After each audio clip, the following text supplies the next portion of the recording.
fazei-me instrumento de vossa paz. Olá, saudações a todos. Estamos aqui mais uma vez reunidos para darmos continuidade às nossas doutrinárias em nossa querida COFA, Casa de Orações Francisco de Assis. Que nesse momento possamos estar numa postura confortável, tranquilos, com a nossa mente e nosso coração alinhados com a espiritualidade superior.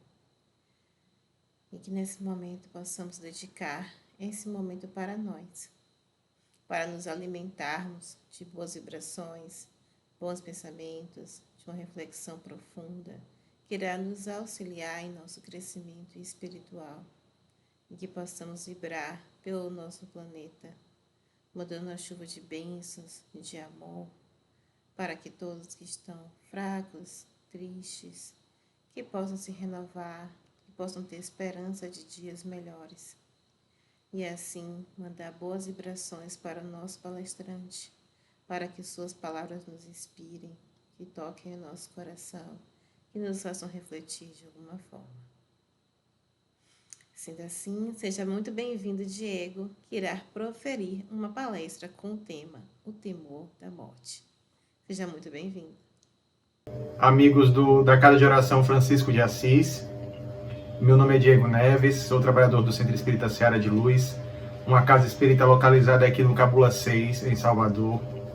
E estou agradecido pela oportunidade de estar com vocês no dia de hoje para falar desse tema, o temor da morte, tema proposto pela casa, para essa doutrinária que ocorre às quintas-feiras aqui de maneira virtual.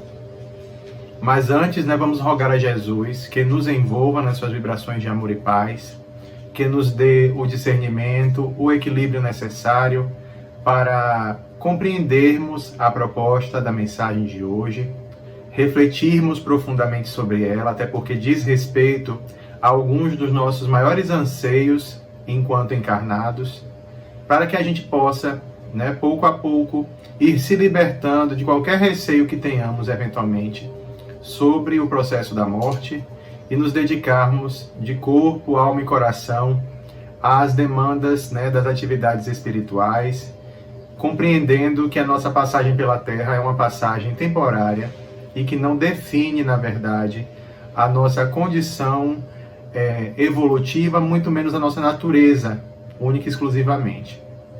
Que tenhamos então aí um momento de lucidez, de discernimento, de reflexões profundas para cada um de nós, e que o Mestre Jesus possa abençoar a todos nós neste momento.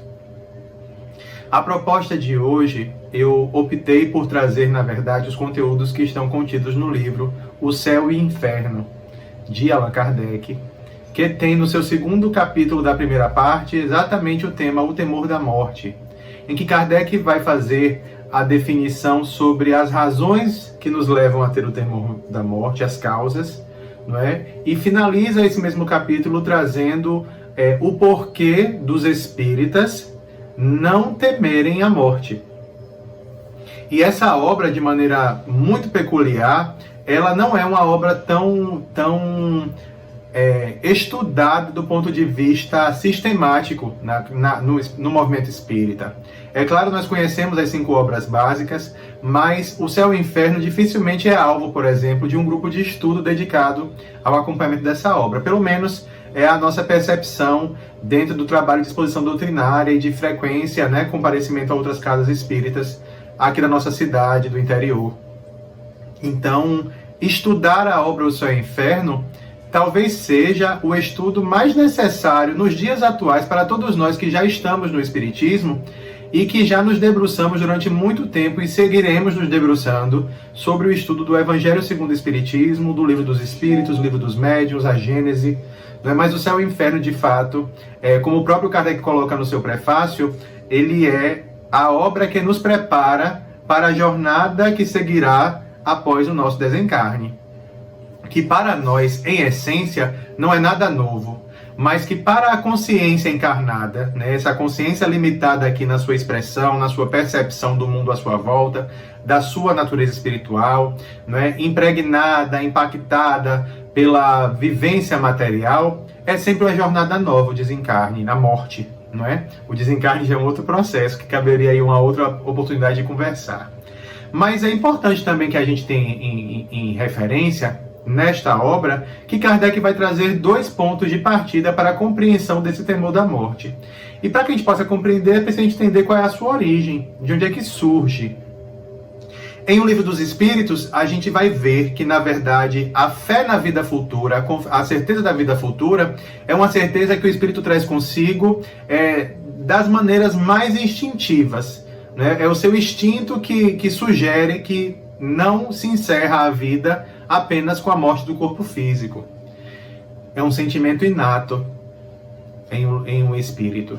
Né? Da mesma forma, o temor da morte é uma concessão da providência divina, ou seja, é o sentido ou o instinto, na verdade, necessário para que nós, nos nossos processos de ir e vir no mundo espiritual, não tenhamos a dificuldade de compreender que é necessário viver a vida que se tem. Por que a gente começa sob esse ponto de vista?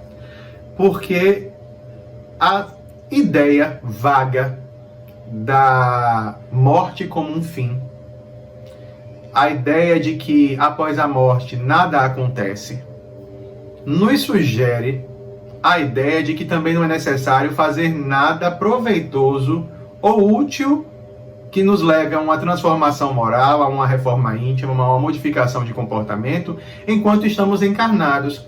Porque o esforço que se emprega nesse processo de transformação não teria retorno, não seria compensado de alguma maneira após a morte. Por essa razão, pensar em não se modificar nesse processo evolutivo, enquanto se está encarnado, é muitas vezes o pensamento de muitas pessoas que concentram todas as suas percepções e expectativas na vida material. Então a vida material para elas só se vive uma vez, é a vida que se vem para curtir, para passear, para amar, para gozar apenas, e nada contribuir de relevante para o outro nem para si mesmo.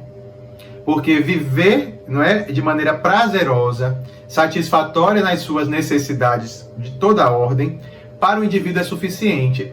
Aí que surge, na verdade, né, todo o nosso movimento egoísta, no sentido de conduzir as nossas existências apenas para a satisfação dos gozos físicos, materiais. Só que quando Kardec traz, nesse 2º capítulo de O Céu e o Inferno, que é a providência divina que nos deposita em nós o temor da morte, é porque é para nos sugerir de fato que, apesar de todas essas experiências, no momento que o indivíduo experimente eventual vazio ou crise existencial por não compreender qual o sentido da própria existência, ele não desista dela. Então, o temor da morte se pauta na ignorância, obviamente, do desconhecimento do que será a vida espiritual, mas também se pauta nessa necessidade de viver. E isso é importantíssimo que a gente compreenda, para que a gente também, de certa maneira, repercuta esse conteúdo na nossa análise e na nossa compreensão a respeito daqueles irmãos que, infelizmente, tendem ao desfazimento da própria vida, ao suicídio de uma maneira geral. Por quê? Ultrapassar esse limite do medo, ultrapassar o próprio instinto de conservação presente em todos os seres criados por Deus, emprega um desajuste, um desequilíbrio, né? Uma força peculiar demais para ser considerada apenas como alguém irresponsável, desequilibrado, que atentou contra a própria existência e conseguiu.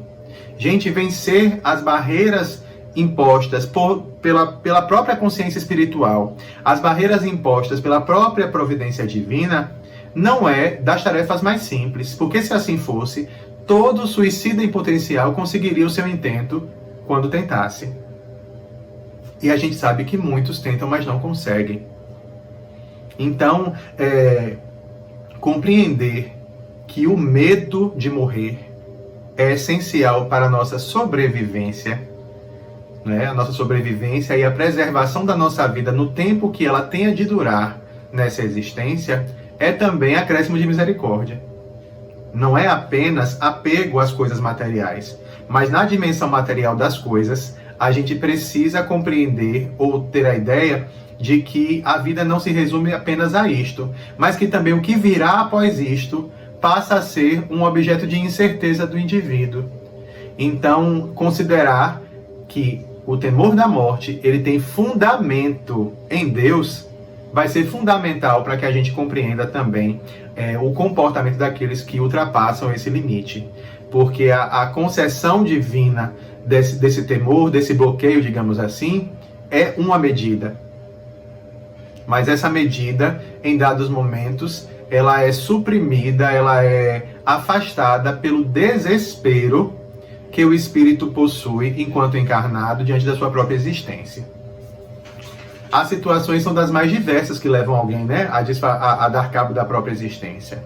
Mas é importantíssimo que, sob o olhar compassivo que a gente aprende com Jesus, de benevolência, de tolerância, de indulgência e compreensão, que nós tenhamos em mente que tomar uma decisão dessa natureza não seria a forma mais simples ou a medida mais fácil a ser tomada. Ela implica em ultrapassar esses limites que o próprio Criador estabelece para cada um de nós. Esse é o primeiro ponto. O segundo ponto, Kardec vai dizer que está, na verdade, cadê, Diego? Pautado no próprio instinto de conservação. Instinto de conservação esse que nós estudamos lá quando vemos a lei de conservação. É o instinto que todo ser criado por Deus possui para preservar a sua existência. Isso precisa ser de maneira instintiva para que, apesar da consciência atuante, a resposta imediata seja sempre no caminho de preservar a própria existência. Voltamos mais uma vez, ao pensamento em relação àqueles que ultrapassam esse limite. Dá para imaginar que é uma medida fácil, uma medida tranquila a ser tomada? Não.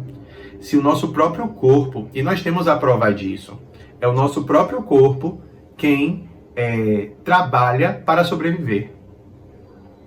De todos os seus processos aí bioquímicos, hormonais, a gente vê que o corpo luta para existir, apesar de todo um comportamento tendencioso nosso a desistir da vida.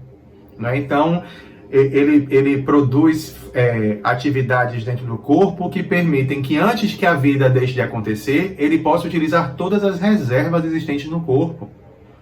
Porque a sobrevivência é o movimento mais importante. E de onde vem esse movimento? Do instinto de conservação. Da maneira com que este corpo é criado e, de certa maneira, também da própria consciência do espírito encarnado que dirige este corpo e conduz esse movimento, mesmo que o seu estado de vigília, de consciência mais clara nessa encarnação, permita que ele tenha esse discernimento. Então, é parte do processo empregado por Deus para que possamos vivenciar a encarnação necessária, mesmo quando pareça que nós não temos a disposição para vivê-la, ou não queiramos vivê-la. Deus é maravilhoso nesse aspecto, porque Ele nos oferece a existência, permite que a gente desenvolva o nosso livre-arbítrio a partir das experiências aqui vividas, mas Ele estabelece um freio para nós no sentido de, olhe, apesar das dificuldades, dos desafios que você vai enfrentar, é preciso viver. É preciso viver o tempo suficiente que a vida disponibilizar para você nesse contexto. Porque nesse processo de vida você terá aprendizado e terá crescimento. E crescimento aqui é adiantar-se mesmo na caminhada, na sua jornada evolutiva, a partir das experiências vividas. São os encontros que nós teremos, são as oportunidades de reparação pelos erros que praticamos nesta existência, são as possibilidades de despertar os nossos sentimentos positivos e elevados em relação ao outro, que eventualmente em uma outra existência a gente tenha comprometido essa relação. Então, para que ocorra isso, é preciso ter tempo, e para que se tenha tempo é preciso ter vida. A vida precisa se desenrolar para que essas oportunidades surjam e nós possamos, eventualmente, escolher por vivê-las adequadamente ou também ignorá-las. Aí a a magia do livre-arbítrio, né? É permitir que a gente se conduza nessas experiências que a vida vai nos oferecer, respeitando sempre a nossa disposição para interagir ou não com estas experiências. Então fica aí a primeira ideia que a gente pode ter a respeito do medo da morte, acreditando, de certa maneira, né, e tendo a consciência de que o temor da morte é uma definição natural. É uma disposição natural do indivíduo encarnado, presente em nós e justificada a partir do nosso instinto de conservação e justificada também pela própria providência divina, que nos permite desenvolver, na medida que a gente se desprende das questões materiais e se aprofunda um pouco mais nas questões do espírito, a gente vai dissociando o medo de viver e também o medo de morrer.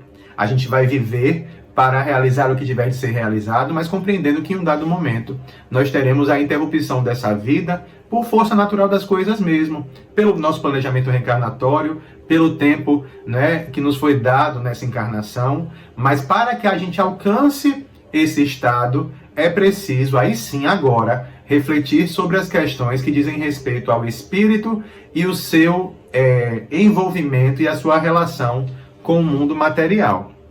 Disto é que parte agora a nossa conversa de sempre sobre o desapego, para que, uma vez desapegando desses contextos materiais, a gente viva a realidade espiritual encarnados, sem perder de vista que é aqui que nós vamos projetar as nossas ações. Um outro aspecto que é importante que a gente reflita sobre a questão do temor da morte, que está contido também nesta obra de Allan Kardec, O Céu e o Inferno, é de que o que contribui, na verdade, para que a gente sustente e fortaleça ainda mais o medo que nós temos em relação à morte, está associado à forma como a vida futura nos é apresentada. Não neste momento, mas desde sempre.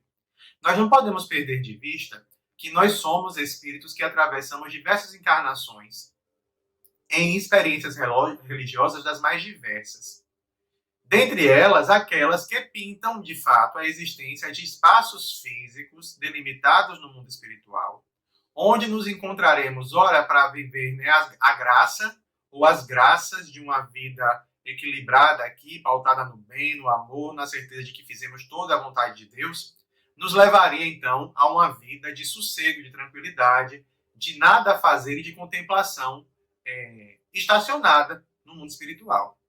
A outra é de que, não vivendo, né, os preceitos evangélicos, não vivendo uma vida pautada no bem, na solidariedade, em todas as virtudes que todos nós buscamos desenvolver, é de que iríamos para um outro espaço destinado ao sofrimento pelo remorso, pelo ressentimento, pela experiência de não ter conseguido vivenciar a tudo. Então, estaríamos nos penitenciando neste outro espaço de maneira eterna. Então, a eternidade, sob o olhar dessas crenças religiosas, está pautada em uma eternidade de graça parada, admirando apenas a criação divina e, inclusive, quem está sofrendo, e, de outro lado, o sofrimento eterno. Então, não é absurdo considerar que nós não somos, digamos assim, sugeridos ou direcionados ou levados a imaginar que a vida após a morte seja uma vida de movimento no bem, na felicidade, na paz de espírito, na paz de consciência. Primeiro porque a ideia do pecado ou do equívoco aqui nos leva sempre à ideia de que esses equívocos não serão perdoados. Isso é tão forte em nós que, apesar de nos declararmos espíritas nessa encarnação, as nossas convicções sobre o certo e o errado estão sempre pautadas na ideia de, olha, se eu fiz o errado, eu sou culpado. Eu não sou nem responsável, eu sou culpado. A culpa me persegue e me atormenta, e o rigor que eu imponho a mim mesmo para me transformar me leva muitas vezes à cobrança excessiva dos comportamentos alheios também. Porque bem arraigado em mim está o entendimento de que os meus erros não são perdoados. Então não é absurdo que a gente considere que seja tão difícil perdoar. Não é tão absurdo imaginar que no nosso processo de transformação moral, talvez seja a prática que nos exige mais empenho, é o perdoar as nossas próprias faltas. Porque durante muito tempo nós não fomos conduzidos ao perdão ou ao auto-perdão, primeiro porque quem sempre perdoou seria Deus. E considerando que o Deus que delimita espaço físico para sofrimento e para graça, alguns irão para a graça e ficarão por lá a vida eterna, e outros, por sua vez, sofrerão eternamente no outro espaço físico. A ideia de perdão não existe sob essa ótica. A ideia de um Deus que perdoa as nossas faltas nos sugere sempre que, para ele perdoar, eu preciso fazer algo em compensação ao mal que eu fiz. Isso nos leva aos comportamentos que a gente ainda tem, de tentar reparar as dificuldades que a gente próprio provoca, atenuando ou imaginando, olha, dando isso a alguém ou fazendo isso pelo outro, eu vou alcançar o perdão divino. Então não é simples dissociar os nossos comportamentos dessas ideias. Por isso que, mais do que nunca, a fé raciocinada, ela exige de nós este movimento de cada vez mais refletir e raciocinar, para, quem sabe, irmos aos poucos desvinculando de nós esses conteúdos de culpa, de sofrimento necessário, de sacrifício imposto por prova, por expiação, para a superação das nossas mazelas morais e repensar a própria figura da lei divina como uma lei não punitiva, mas uma lei de amor. Então, a ideia do amor precisa fazer sentido nas novas considerações que fazemos sobre Deus, sobre nós mesmos e sobre as suas leis. Se não houver amor, dificilmente nós vamos transitar para o perdão como gostaríamos. E dificilmente iremos migrar também em sentimento e em consciência para outros estágios mais felizes da vida espiritual. Porque estaremos sempre aprisionados à ideia de que não fizemos tudo, de que o que fizemos não foi suficiente, não foi o bom como deveria ter sido, que poderia ter sido sempre feito um pouco mais, e não reconhecemos o esforço que empregamos para a modificação dos nossos hábitos, para a construção desse homem de bem que a gente fala tanto, principalmente nós espíritas. Então, o homem de bem, para viver profundamente a lei de amor, de justiça e de caridade, ele precisou compreender a lei. E antes de aplicá-la para o próximo, ele precisou aplicar a si mesmo. Então, o movimento do perdão ele vai ser fundamental para nós, mas para compreender o perdão, nós precisamos desconstruir a ideia de que o perdão divino não existe ou está condicionado a algum comportamento. Se nós levamos a ideia do amor à figura divina, o perdão deixa de fazer sentido para o Pai porque ele não se ofende. Ele não se constrange com as nossas faltas. Porque, sobretudo, ele compreende todas as nossas limitações, mais até do que nós mesmos. Pensar no Deus, então, amoroso, é pensar no Deus amoroso absolutamente. Não é amoroso até determinado momento, não é amoroso até eu fizer isto, não é amoroso até eu me movimentar nesse amor. Ele é amoroso sempre. Ele é indulgente, ele é benevolente, ele é justo e ele é misericordioso a todo momento, independente das nossas movimentações. Isso em Deus não muda. Se não muda em Deus, eu consigo lidar de maneira mais suave com as minhas faltas, com as minhas mazelas, mais suave aqui, não no sentido de continuar praticando-as, mas suave no sentido de não me punir excessivamente e construir no meu psiquismo a ideia de um sofrimento muito grande para compensar a minha vivência ainda nessas faltas. Quando eu me movimento nesse sentido, eu de fato estou construindo o inferno para mim. Eu estou construindo para mim a pena eterna, antes mesmo de desencarnar. E aí, olhando eu sob esse ponto de vista, fica fácil imaginar por que as pessoas não querem pensar na vida após a morte. Porque se sempre foi nos apresentada a vida após a morte como um sinônimo de sofrimento, e de que a graça seria alcançada apenas por crianças que não fizeram mal a ninguém, e por pessoas muito boas, a maioria de nós estaria destinada, então, à vida no inferno. Não é? E essa concepção, ela não é abraçada pela doutrina espírita, muito menos pela proposta lógica. Porque se tem uma coisa que Kardec faz na obra O Céu e o Inferno, é contestar de maneira lógica e refutar os argumentos pautados nas próprias leis conhecidas e nas leis divinas. Pensar em um Deus que pune eternamente não se coaduna com a ideia de um Deus que ama a todos os seus filhos. Ora, se ele não perdoa alguns, ele não ama a todos. Cadê a justiça? Cadê o amor? Cadê a caridade? Né? Então, são reflexões que nós precisamos fazer constantemente, porque constantemente as vozes dessas experiências religiosas de outros tempos, as vozes dos nossos sentimentos de culpa que estão em nós, precisam ser, digamos assim, diminuídas para que a gente exalte ainda mais a voz dessa consciência nova que está se estabelecendo com o conteúdo espírita. Então, para Kardec, não basta apenas desapegar da matéria, é sobretudo compreender para que a matéria serve e também compreender que a vida espiritual ultrapassa essas delimitações que o humano cria. Mais adiante ele vai fazer os paralelos, né, entre as percepções de céu e inferno nas religiões pagãs e no cristianismo. E o que é chocante é, no cristianismo, essas percepções de céu e inferno são muito, principalmente as percepções de inferno na ótica cristã, são muito mais, como é que eu posso dizer? A palavra agora não me falta. São muito mais violentas, agressivas, duras, sabe? Denotando uma crueldade, essa é a palavra. Uma crueldade que está muito mais presente em nós do que em Deus.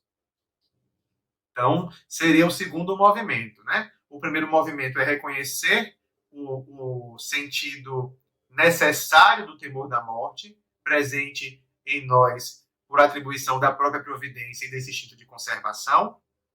Entender, no segundo momento, que isso se agrava ou se aprofunda em nós a tal ponto de nós temermos falar sobre morte, porque viemos também de movimentos religiosos que construíram em nosso psiquismo a ideia de uma pena eterna de sofrimento que jamais seria reparada ou perdoada por Deus.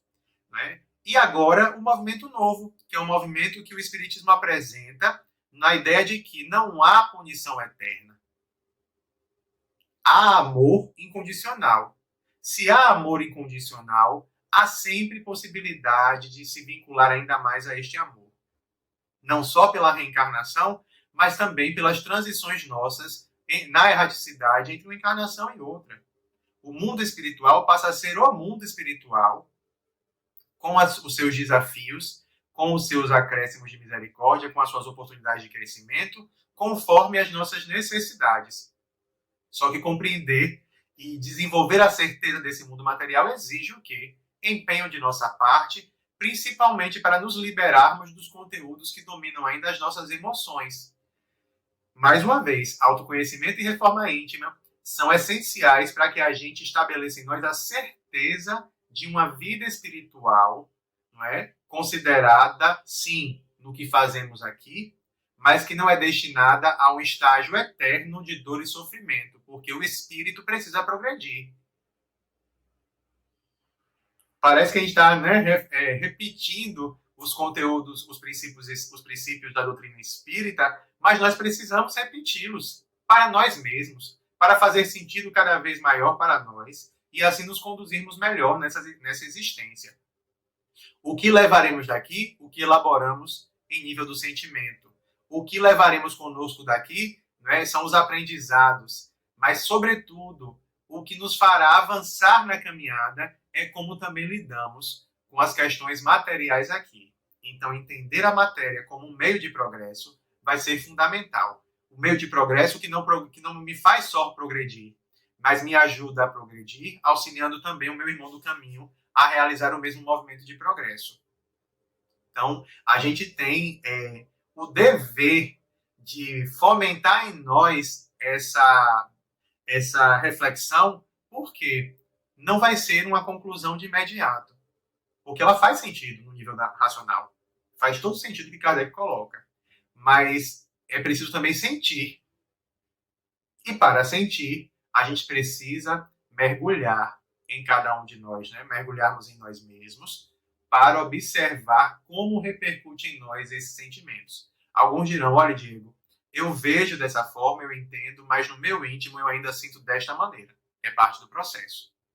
Então, continue afirmando, e dizendo e refletindo, para que pouco a pouco você vá aí, levando para dentro esse movimento e enfraquecendo, digamos assim, essas estruturas cristalizadas de culpa em nós, de punição como meio de progresso.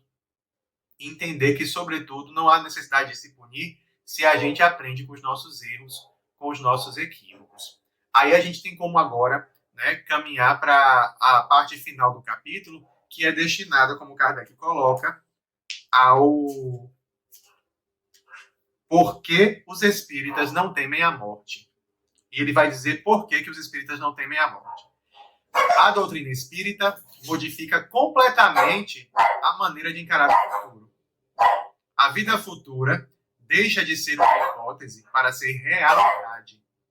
O estado da alma depois da morte não é mais um sistema, porém o resultado da observação. Voltemos, né? Ergueu-se o véu. O mundo espiritual aparece-nos na plenitude de sua realidade prática. Não foram os homens que o descobriram pelo esforço de uma concepção engenhosa. São os próprios habitantes desse mundo que nos vêm descrever a sua situação. Olha o salto que nós damos a partir da experiência mediúnica, que aqui é, né, o intermédio entre o mundo espiritual e o mundo corporal. São os espíritos que se comunicam através dos médiuns, nas suas reuniões mediúnicas de desobsessão, que vão nos trazer, na verdade, conteúdos que nos fazem cada vez mais construir a ideia de uma vida no mundo espiritual dinâmica. Ah, Diego, mas eles veem sofrimento. E quem disse que o sofrimento não movimenta? Porque se o sofrimento os atrai para uma experiência de aprendizado, de esclarecimento na reunião mediúnica, está havendo progresso. Não é a ideia do sofrimento por si mesmo, mas é do sentimento vivenciado por cada um deles, em que um dado momento os leva, olha, não quero mais me viver dessa forma, não quero mais sentir isto. Não é? De que forma eu consigo me libertar deste sentimento? E se busca então o auxílio. Se há essa movimentação, não há estabilização, digamos assim, de uma condenação que não acaba. O sofrimento se encerra na medida que o espírito se esclarece. O mal deixa de ser a constante das nossas atitudes quando nós compreendemos que a nossa movimentação deve ser para o bem. Nosso desejo pelo mal também deixa de acontecer na medida em que a gente se desapega dos prazeres que essas atitudes equivocadas nos levam a ter. Porque elegemos outras formas de agir, de pensar, de sentir, de fazer, que nos dão uma tranquilidade, uma satisfação espiritual muito maior. Então, na medida em que a gente consegue encontrar prazer, alegria, felicidade em práticas que não estão necessariamente relacionadas à vida material, ainda que estejamos encarnados, surge para nós um novo movimento. E é o movimento de construção para a vida futura. Como é que o médium, como é que o trabalhador na casa espírita experimenta essa certeza? Através da reunião mediúnica, ele não tem só contato com os espíritos em sofrimento. Ele também tem contato com as elucidações trazidas pelos espíritos benfeitores que ou dirigem essas tarefas, ou dão a assistência, ou estão passando, não é, por alguma necessidade naquela tarefa, conduzindo de alguma maneira algum trabalho naquele sentido, e que nos estimulam, nos encorajam a continuar fazendo. E se encorajam a continuar fazendo, é porque nós estamos, apesar das nossas limitações, realizando algo positivo nesta tarefa, nesta obra. Se assim estamos e somos encorajados, surge em nós agora a certeza de que, olhe, apesar de toda dificuldade, eu estou conseguindo me movimentar para o melhor. Apesar de todo o sofrimento que eu vivencio, esse meu desejo de fazer o bem, que eu expresso nesse compromisso com essa tarefa, com essas atividades, está sendo observado pelo mundo espiritual, porque estes irmãos nada mais são do que mecanismos da providência, que nos sugerem, olhe, continue, mantenha-se firme, encoraje-se, fortaleça-se, se conduza nesse movimento, porque este movimento está auxiliando a outros, e sabendo que está auxiliando a outros, nós também estamos sendo auxiliados. Então, aquela recompensa que a gente buscava lá no início para justificar o nosso desejo de viver, hoje, na verdade, é o desejo de continuar vivendo, mesmo que a morte interrompa, não é, o comportamento do corpo físico, porque a certeza de que nós somos espíritos imortais vai se construindo em nós a partir dessas experiências. Então, deixamos de observar toda a nossa capacidade de existir, de fazer apenas na encarnação, para, quem sabe, já começarmos a planejar os nossos próximos passos para além desta vida. Por isso que penetrar no mundo espiritual pelo nosso pensamento, que é a nossa inteligência nos ajudando a compreender este mundo, não sob um olhar maravilhoso, miraculoso, ou mágico, ou místico, não. Sob um olhar concreto. E esse olhar concreto, ele nasce da observação dos movimentos que temos com a mediunidade entre os dois mundos, entre essas duas dimensões. Se esses espíritos reforçam em nós o dever de continuar trabalhando, se esses espíritos demonstram, a partir dessa nossa predisposição a esse trabalho, por menor que seja, um auxílio para estes irmãos que estão em sofrimento no mundo espiritual, o que nos impede de continuar fazendo aqui? E olhe, vou trabalhar aqui até o dia em que este corpo morrer, mas na espiritualidade seguirei trabalhando. Esta é a certeza que se constrói e é a certeza que Kardec fundamenta a ideia de que os espíritas não temem a morte por conta desta certeza que se constrói a respeito da vida futura, que é a vida espiritual. Se há certeza de que a morte, do ponto de vista do término, do fim, não existe, seguiremos. Seguiremos, mas seguiremos nos lamentando pela partida dos nossos companheiros? Certamente que a presença física no mundo físico, para nós ainda é uma necessidade e uma afirmação desta realidade material. Mas nós não vamos mais aguardar que estes irmãos se comuniquem para termos a certeza de que o mundo espiritual existe. O que vai mudar é como lidaremos com os nossos sentimentos de luto daqui por diante, considerando que, olhe, me dói ver a partida desse companheiro, desta companheira de trabalho, mas ao mesmo tempo me dá certa alegria de que essa pessoa, poxa, venceu uma existência e está no mundo espiritual agora. Reconhecendo todos os seus esforços, a gente não destina mais ao umbral os nossos sofrimentos, os nossos companheiros, muito menos a nós. Nós nos destinamos única e exclusivamente à vida espiritual. Ponto. Como será? No que consistirá o nosso trabalho? O que faremos depende de como estamos construindo essa certeza aqui. Então, amigos, falar do temor da morte para nós espíritas não pode mais ser temeroso. Falar do temor da morte não pode mais ser desconfortável. Ainda que a gente reconheça em nós o prazer da vida material, de estar vivo, não é? Desenvolver cada vez mais a certeza da vida futura a partir dessas experiências, por exemplo, para o médium, já não pode mais ser justificativa para não considerar que a vida espiritual nada mais é do que uma troca de roupa. Deve ser assim, Diego? Deve no nível ideal, quando todas as consciências já alcançaram o entendimento. Mas para nós, em processo evolutivo, pode ser. Nós podemos, diariamente, escolher modificar o medo de morrer pela certeza da vida espiritual. Trazendo um pouco da minha própria experiência, quem lida com as questões de ansiedade sabe muitas vezes que ela se aflora em diversos aspectos. Comigo, vez ou outra, me pega muito pensando se eu estou fazendo tudo o que eu deveria fazer. Mas isso pode ser substituído, é o que eu tenho me proposto a fazer comigo mesmo. Ao invés de pensar se eu estou fazendo tudo o que eu me propus a fazer, que eu possa realizar com qualidade aquilo que eu estou empenhado em fazer agora. Eu não tenho acesso ao meu planejamento reencarnatório.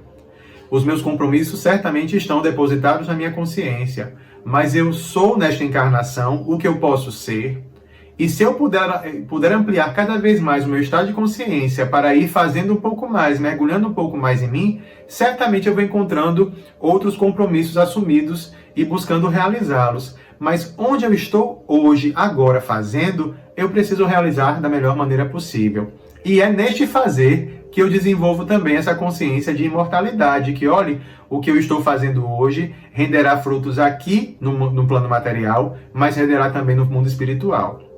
No que eu me capacito, me qualifico, me aprofundo, desenvolvo de aptidões em mim, me servirão também na vida espiritual.